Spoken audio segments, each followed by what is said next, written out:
नमस्कार। आप में से बहुत लोग तो जानते ही होंगे कि हमारा जो सनातन धर्म है, जो हिंदू कल्चर जिसको बोलते हैं, हिंदू धर्म जो बोलते हैं, वो एक रिलीजन नहीं है। वो एक कल्चर है, संस्कृति है, एक वे ऑफ लाइफ है। तो हमारी संस्कृति जो है वो बहुत पुरानी है। अब इसमें क्यों ये संस्कृति, क्यों रिलीजन नहीं है? क्योंकि रिलीजन जो होता है वो एक बहुत ही सेट रूल्स होते हैं जिसको फॉलो करना रहता है। हमारे यहाँ इसीलिए अलग अलग जगहों पे अलग अलग तरह की रीति रिवाज देखे गए हैं। पर अगर आप एकता की बात करोगे तो एक पैटर्न दिखता है जो कि हम सबको जोड़ता है। हमारे वेद, हमारे ग्रंथ जो हैं वो हमको एक जोड़ते हैं, और जो हमारी जो फिलॉसफी है, ब्रह्मा विष्णु महेश और परम ब्रह्म की, परमात्मा की जो ये फिलॉसफी है वो हमें जोड़ती है, और इसीलिए हम उसे एक सनातन कल्चर या सनातन धर्म कहते हैं। तो अब क्या होता है कि क्योंकि इसमें कोई रूल रेगुलेशन, आप मंदिर जाओ तो भी आप हिंदू हो, नहीं जाओ तो भी आप हिंदू हो, तो इस तरह का कोई रूल्स एंड रेगुलेशन नहीं है। सबकी अपनी अपनी श्रद्धा है, लोग अपने अपने तरीके से पूजा करते हैं। तो इस तरह का जो फ्रीडम है वो हमारे ही कल्चर में पाया जाता है। अब कुछ लोग क्या करते हैं, क्योंकि लोगों के में एक धार्मिकता होती है, लोगों में एक डिवोशन होता है, तो भक्ति होती है, तो कुछ लोग क्या करते हैं कि थोड़ा ज्ञान हो जाने के बाद और जिन लोगों के दिमाग से खेलना आता है, वो लोग क्या करते हैं, अपना एक संप्रदाय निकाल लेते हैं, और उस संप्रदाय पे फिर वो धीरे धीरे, पहले तो योगा और मेडिटेशन और अच्छी अच्छी बातों से शुरू होता है, फिर जाके वो एक डीप रूल रेगुलेशन में बन जाता है, और उसको जो फॉलो करने लगते हैं फिर उनको एक नया कॉन्सेप्ट ही दे दिया जाता है, जो किसी अवतारी पुरुष को भगवान मान लिया जाएगा, या फिर जो परम ब्रह्म, जो परमात्मा है, उनकी अलग डेफिनेशन दे दी जाएगी, किसी व्यक्ति विशेष का चेहरा उससे जोड़ दिया जाएगा, और फिर आप धीरे धीरे परिवर्तन ये पाएंगे कि आपके घर के मंदिर में भी आप उन्हीं की चित्र लगाने लगे हैं। अपने राम कृष्ण और जो वैदिक देवी देवता हैं उनको छोड़कर आप उन्हीं के चित्र लगाने लगे हैं, और इस तरह से एक पूरा आपको एक संप्रदाय में कन्वर्ट कर दिया जाएगा, और फिर आप बोलने लगोगे कि हम इस संप्रदाय के हैं, जो कि ठीक है, एक रिलीजन नहीं बन गया है, पर फिर भी वो लोग अपने आप को अलग कर लेते हैं। इससे क्या होता है, आपके घर की एनर्जी भी बदल जाती है, और एक तरह से आप अपने कोर कल्चर से दूर हो गए हैं। याद रखिए, मेंटल मैनिपुलेशन बहुत बड़ी चीज़ होती है, और छोटे मोटे जीवन में परिवर्तन जब आप अपने लाइफ को डिसिप्लिन करते हैं तो ऑटोमेटिक आते हैं, और आपकी भक्ति के कारण आते हैं। उसके पीछे कोई और रीज़न नहीं होता। तो उसके पीछे कोई रीज़न नहीं होता, और आप जब उस भक्ति के कारण ही आपको अच्छे परिणाम मिलने लगते हैं। मैं ये नहीं कह रही हूँ कि महापुरुष नहीं होते हैं या ज्ञानी जन नहीं होते हैं, पर जो भी आपको मेन स्ट्रीम से काट के अलग एक अपना संप्रदाय बना ले, वहाँ आपको ज़रूर से शक करना चाहिए। जहाँ पर आपको दिखने लगे कि आपका पारिवारिक लाइफ भी डिस्टर्ब हो रहा है, घर में एक अलग तरह का संस्कृति बन रही है, उस तरह के चीज़ों से आपको बचना चाहिए। ये लॉन्ग रन में आपके लिए अच्छा रहता है। कहीं कहीं हमने वास्तु और जब ये कंसल्टेशन किया तो वहाँ पर हमने देखा कि उन घरों में एक अलग तरह की ही पूजा पाठ हो रहे हैं। भगवान के मंदिर में किन्हीं मनुष्यों के चित्र लगे हुए हैं, और लोग बोल रहे हैं नहीं नहीं हम तो फलाना संप्रदाय के हैं, ना कि अपने आप को सनातन कल्चर का बोलने के वो लोग बोलते हैं। मैं किसी संप्रदाय विशेष की बात नहीं करूँगी, आप गूगल करेंगे तो आपको बहुत सारे ऐसे चीज़ मिल जाएंगे जो अपने आप को एक अलग संप्रदाय के रूप में स्थापित करते हैं।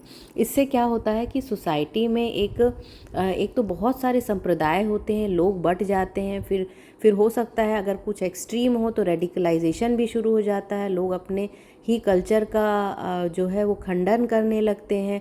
तो ये सब जो चीज़, और घर की एनर्जी बदल जाती है, घर में दूसरे तरह की प्रॉब्लम आने लगती है जो कि लोगों को नहीं दिखता। आपके घर का वास्तु भी बिगड़ जाता है इससे, क्योंकि आप एक वैदिक संस्कृति के जो हैं आप उससे दूर जा रहे हैं। आपकी जो पैतृक और जो परदादाओं की जो संस्कृति थी आप उससे दूर जा रहे हैं। अगर उस समय से कुछ माना जा रहा है तो आपके कुल गुरु, कुल देवता, ये सब अलग होते हैं, लेकिन आप ये इन तरह के संप्रदायों में ना पड़ें, तो ये ज़्यादा अच्छा है। आपको चाहिए कि भगवत गीता का अध्ययन करें, किसी ज्ञानी पुरुषों से समझें उसको, और जो परम ब्रह्म जो है, परमात्मा जो है, उनके बारे में समझें, अपने राम कृष्ण के बारे में, दुर्गा के बारे में, गणेश के बारे में समझें और उन्हीं से अपना मन जोड़ने की कोशिश करें।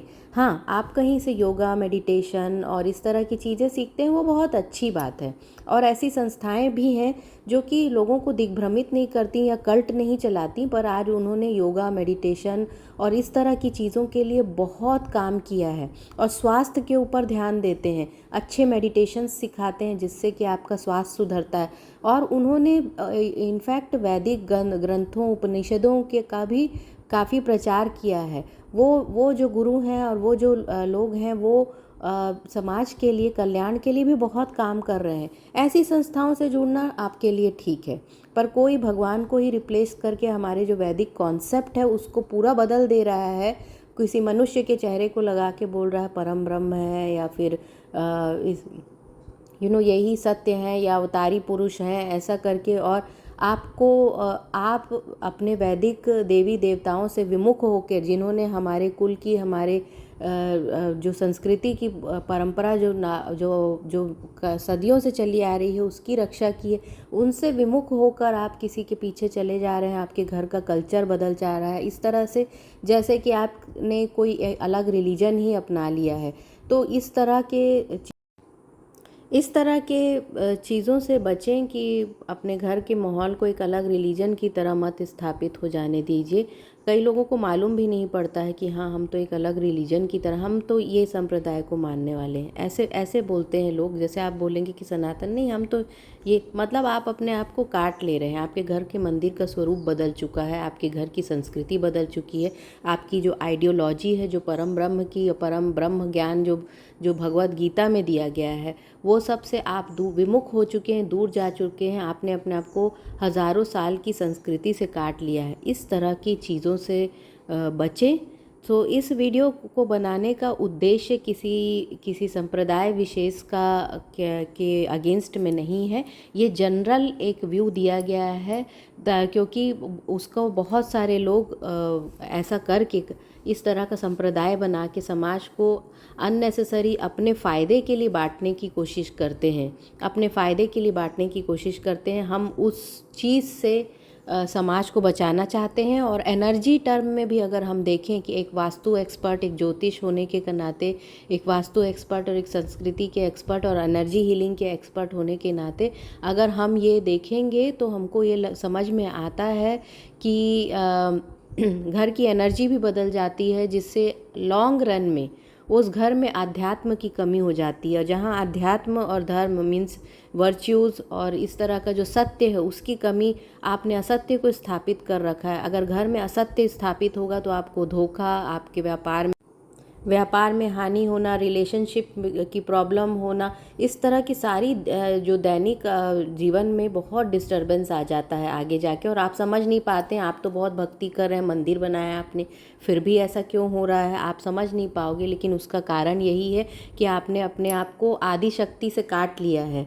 तो कृपया ऐसा ना करें, अपने जीवन को खुशहाल बनाएं, वैदिक ग्रंथों में मन लगाएं, उपनिषद और भगवत गीता का अध्ययन करें, रामायण का अध्ययन करें, विधि विधान से उनकी पूजा करें, और आप देखेंगे कि अपने आप ही आपके घर में सुख शांति आ चुकी है। हाँ, योगा, मेडिटेशन ये सब जो है वो धर्म से संबंधित नहीं है, आपको सीखना चाहिए और अपने दिनचर्या में लाना चाहिए। अच्छा खान पान, अच्छा चरित्र रखिए, स्वस्थ दिनचर्या रखिए और एंशियंट जो हमारा कल्चर है उसमें ध्यान लगाइए, आपको संपूर्ण सुख मिलेगा। धन्यवाद।